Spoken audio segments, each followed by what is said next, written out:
Rom only appeared in 35 of Star Trek Deep Space Nine's 173 episodes, and yet over the 7 years he enjoyed some of the best, most thorough character development of almost anyone in the franchise. In the beginning, Rom was conniving, often mean-spirited, and forever after the bar. He even embezzled from charity.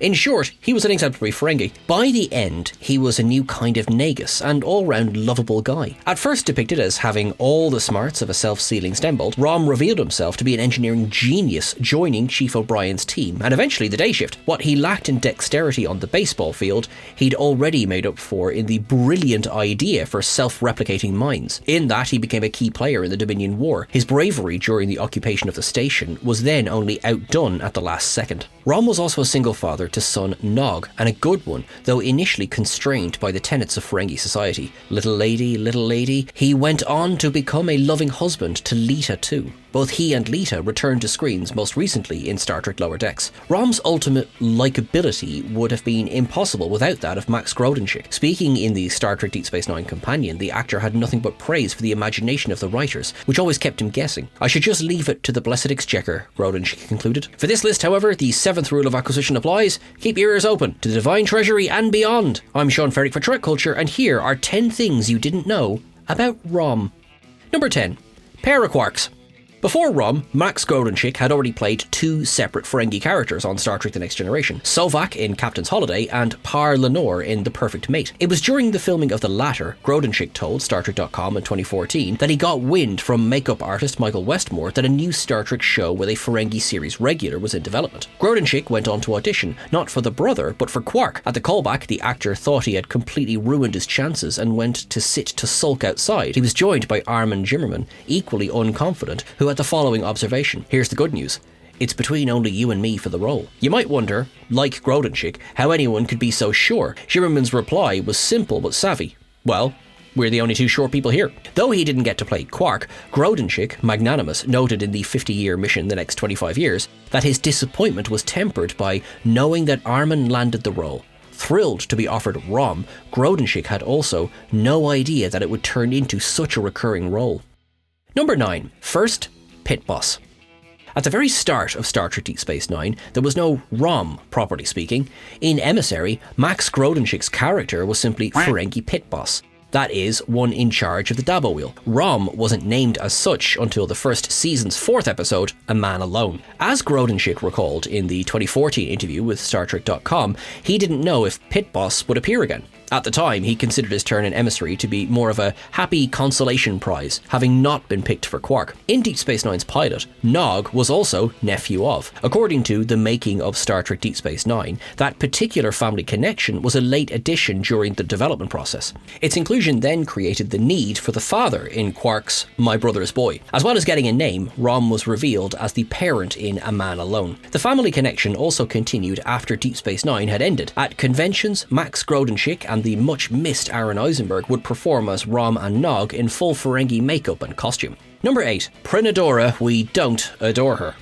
Before we rush to judge Rom's first wife, we should remember that Ferengi society holds up a mirror to our own. In the West, marriage has only comparatively recently, and especially for a female, become all about love. A contract is a contract is still a contract between humans. In Rom's case, it was, in Quark's words, a standard 5-year marriage contract with Prenadora's father to have a child. A simple everyday business deal. Rom fell in love. The father-in-law swindled. Prenadora left for a richer man, probably with humongous lobes. That almost wasn't the end for the ex-contractually obligated cohabitors, however. As detailed in the Star Trek Deep Space Nine companion, the writers had planned for the B-story of the 6th season episode, Change of Heart, to centre on Rom and Nog, with Nog's mother paying a visit to the station. The scenes were cut as producer Ira Stephen Bear wasn't a fan of the basic concept. It was about Rom being hoodwinked by this woman all over again, and it just didn't work. Nevertheless, some fans still got to see what might have been between the former spouses. At 2002's Slanted Fedora Entertainment Convention in Philadelphia, Pennsylvania, Max Grodenchik, his then-fiancée and Trek production alum Lolita Fatjo, Chase Masterson and Aaron Eisenberg performed the unfilmed Prenadora plot from Change of Heart as part of the Ferengi Family Hour. Number 7. Oh, Rom!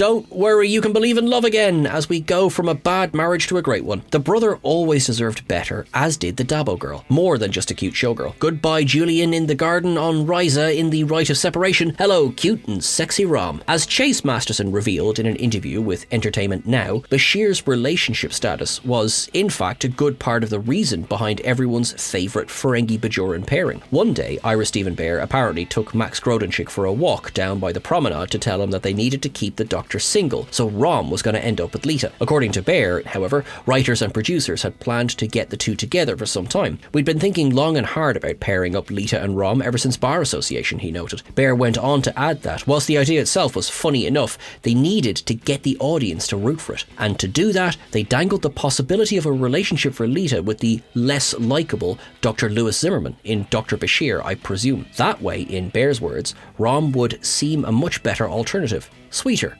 Nicer.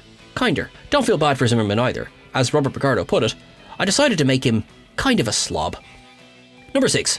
Left of field.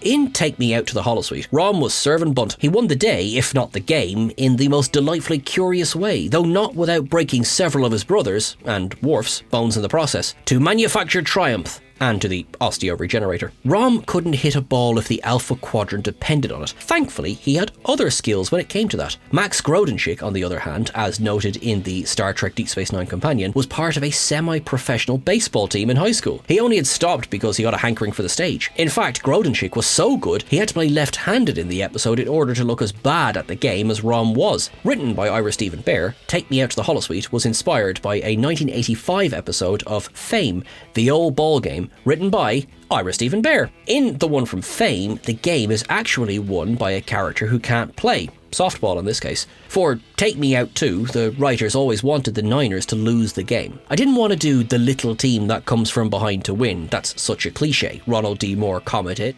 In the end, Rom only scores one run, but clinches the moral and personal victory. Whatever happened to death to the opposition? Number 5. Family rules. Rule of acquisition number 6. Never allow family to stand in the way of opportunity. Rule of acquisition number 111. Treat people in your debt like family. Exploit them. As Max Grodenchik put it to Warp Factor Trek in 2023, Rom was, at first, a weak, wimpy, frightened, timid, nebbish under his brother Quark's thumb. Let's not forget that, in DS9's first season episode The Nagus, Rom also co-conspired to kill his brother. But then, for the Ferengi, such wonderful treachery, like trying to toss the family out an airlock, deserves a reward. Skip ahead to the very end of their time together on DS9, Quark summed up the evolution of their relationship with the line, "You're an idiot, but I love you." That brotherly connection extended beyond the characters to the actors. I consider Armin my mentor, and I learned from him how to conduct myself on the set, as well as conduct myself in life, Grodenchik told StarTrek.com in 2014. Back in Beta Canon, the two brothers also appeared side by side on the front cover of the 1999 novel The 34th Rule, War is Good for Business, co-written, or at least co-pitched, by Armin Zimmerman and David R. George III. Set during DS9's fourth season, the book depicts rising tensions between Bajor and the Ferengi Alliance, with Rom and Quark caught in the middle. Number 4. Grander Nagus. Few could have predicted Rom's path from outwardly bumbling idiot to leader of his people. In the end, as Quark put it accurately, if somewhat passive-aggressively, Rom was the perfect Nagus for this new Ferenginar. He was precisely what Ferengi society needed to avoid social, cultural and political stagnation as the 80s approached. After all, bribes were already tax-deductible. Becoming Nagus was, however, one of the few things Max Grodenchik questioned about Rom's journey over the years. As he recalled in an interview with Trek Movie in 2018, I remember we walked down to the writers' building to talk to the Dogs of War writer Renee Echevarria. Renee sat with us for a half hour and explained why this needed to go this way. Grodenchik went on to add that he was just happy to play the hapless schmuck, so everything else was icing on the cake. Until very recently, Grodenchik's last outing as Grand Nagus had been in Star Trek Online. There, he joined a host of his DS9 castmates, including Chase Masterson, Armin Zimmerman, and the late great Aaron Eisenberg for the 2018 expansion Victory is Life. In-game, Rom is then still Nagus up to at least 2410. Number 3. Mirror for Mirror. If you really want to get the measure of the Mirror Universe, and leave a lasting impression, send the Ferengi for Deep Space Nine's final outing into the alternate in the Emperor's New Cloak. That's precisely what they did with Zek, Quark, and most importantly here, Rom. For executive producer and the episode's co-writer Ira Stephen Bear, The Emperor's New Cloak was first the opportunity to show that DS9 could be serious and pretty silly at the same time. Second, through Rom, one of his favourite Ferengi, it was Bear's chance, in his words, to question the whole lunatic idea of the mirror universe. Indeed, after a lot of confused questioning, Rom does ultimately conclude that the mirror universe, doesn't make any sense. The titular cloak also provided for some fine physical comedy during the episode. For the scene in which Rom and Quark must carry the Klingon cloaking device down the station's corridors, Max Grodenchik and Armin Zimmerman reportedly practiced for 3 days, carrying something that wasn't there. In the end, on set, the actors were given transparent filament connected to 4 dowels to assist their performance. The scene didn't quite work as expected, however, so producer Renee Echevarria came up with the idea to make it, the cloaking device, fritz. Just don't touch those induction coils. Number 2. The lobes for lower decks. After 24 years of absence in the real world, Rom and Leeta returned to our screens in animated form in the Star Trek Lower Decks episode Parth Ferengi's Heart Place. In universe, only 6 years have passed. Rom was still Nagus, Leeta was first clerk. Both had the lobes and the baseballs for a bit of business with the Federation. On the 7th Rule podcast in February 2024, His Heart Forever in the Right Place, Max Grodenchik called reprising the role a dream come true. Co-star Chase Masterson agreed. It was, in fact, Masterson who was largely responsible for the episode's existence in the first place, and the one to let Grodenchik know the good news. In a 2023 interview, Lower Decks creator and showrunner Mike McMahon told Collider that around 2011, when he was still an assistant, Masterson and Will Wheaton had vouched for him at a Comic-Con party, preventing him from being thrown out, and that despite the fact that Masterson had only just met him, years later, McMahon got to return the kindness. "I literally wrote this Ferenginar episode to have her be in it," he added to Collider. Masterson is equally the champion of kind in her charity work, proving, as Rom would say, that equality and hospitality are more profitable in the long run. Number 1.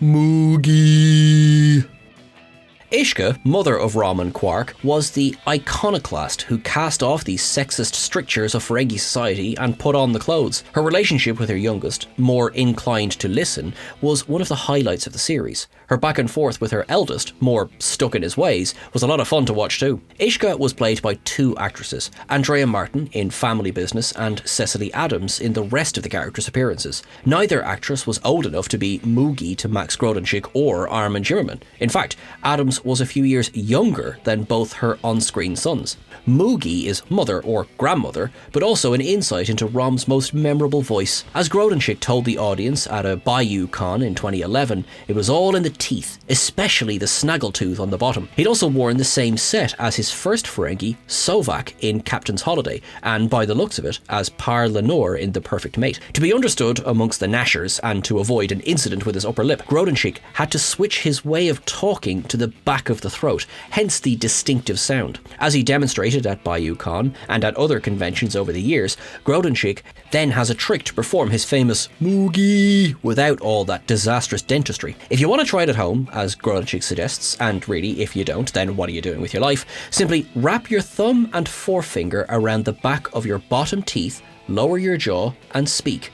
Go on, one more time. Moogie. And that's everything for our list today, folks. Thank you so much for watching along. Thank you, Jack, who wrote the article this is based on. You are awesome. You are all awesome. Please make sure you're following us on the various socials at TrekCulture or at TrekCultureYT on Instagram. Until I see you again, look after yourself.